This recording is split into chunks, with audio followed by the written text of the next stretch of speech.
important items on, so we will give it our full attention. So we haven't any apologies for absence. Can we approve the minutes of the meeting on the 21st of March? Agreed. Agreed. Okay. Haven't any announcements. Nothing urgent items to bring. Can I draw members' attention to declaration of interest? And then we go on to key decisions. Maureen. Yeah, thank you. As you can see, the purpose of this report is to seek Cabinet support for the long-term commitment to a joint grant funding agreement with Nova Wakefield District for the period July 23 to June 26. I think we all agree that over the last 3 years we have worked so well with our third sector colleagues and in actual fact, we've grown a closer relationship with Nova and the whole of our third sector. In the report you'll see that part of the funding is for the third sector framework, which includes all community groups can apply to go onto the framework and allow them to bid for short pockets of money to help them deliver on our agenda for people across the district. It is a 3-year grant agreement with Nova and it does support the infrastructure of the voluntary sector and it is to ensure that we can continue to work with and strengthen that voluntary sector. The options are outlined at 2 and Cabinet are asked to agree this grant, which is 50% from the Council and 50% from our health colleagues. And as I say, the options are outlined at 2. Okay, any comments, anyone? Can we agree the report? Thank you. And you're on again, Maureen. Yeah, thank you, and shout from the rooftops about this one. It's the 4th round of household support funding.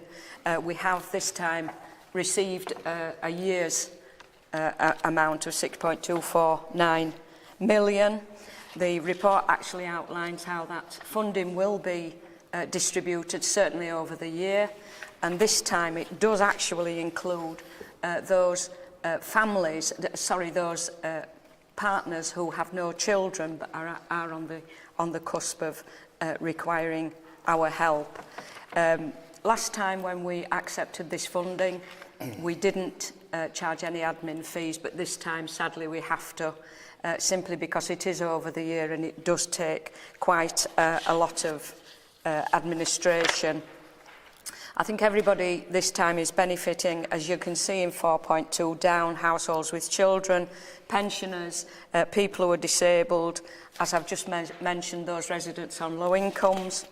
There's money going into the energy team and there will be local welfare provision, money into the food aid network and some miscellaneous money that will go to help our colleagues at the community awareness programme and the overnight church down on Doncaster Road. So I think the recommendation is that we actually accept the funding, which at 6.2 million, why wouldn't you?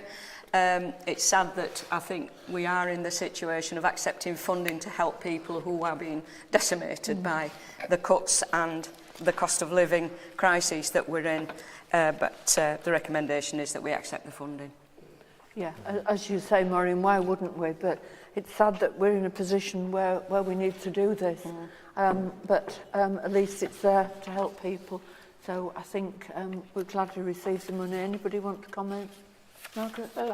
I just have to agree, Leader and the Council, it's so vitally necessary. I'm glad to see that organisations such as CAP in Wakefield are receiving a share of this, because I don't think they did last time with the Maureen. It's just a new thing coming in, this one. Sorry?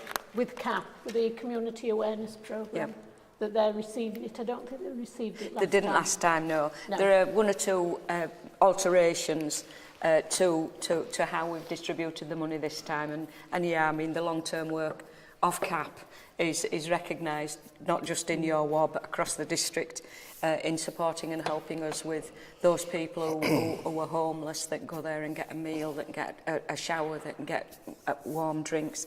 And I think the whole of the organisation do an absolutely fantastic job, and yes, the funding is there to help them continue. Thank you.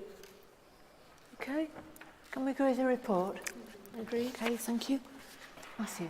Thank you, Denise. Yes, it's a very simple report, but not insignificant. This is to accept 8.7 million, just over 8.7 million from the West Yorkshire Combined Authority for highways capital programmes, combined with some internal capital that we also have. Denise, this fetches our spend on highways in the Wakefield district to over £13 million this financial year, on things like traffic regulation orders, on things like resurfacing, potholes, bridges and structures, on many, many different things that we'll spend to improve our highways for safety.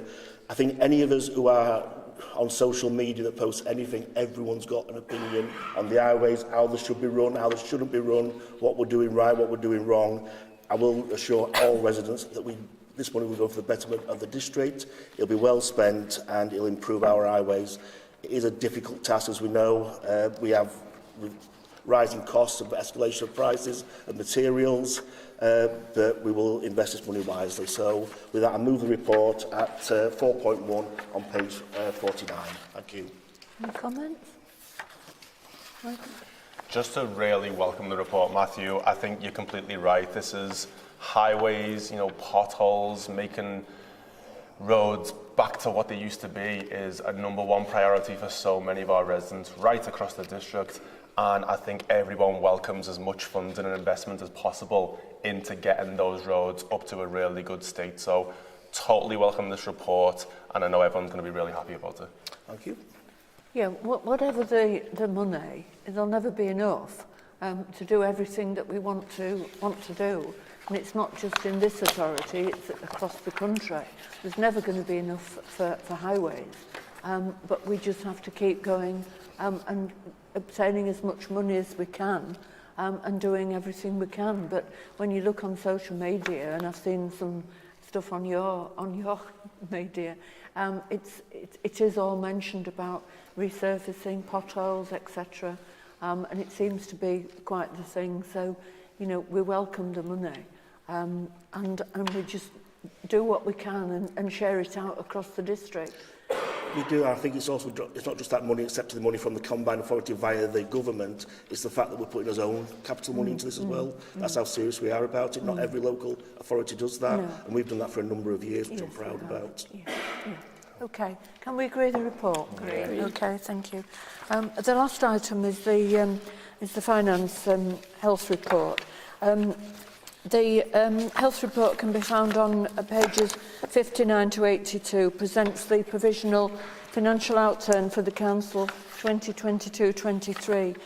The latest forecast is that the Council will overspend by 6.8 million compared to the budget which was approved at full Council.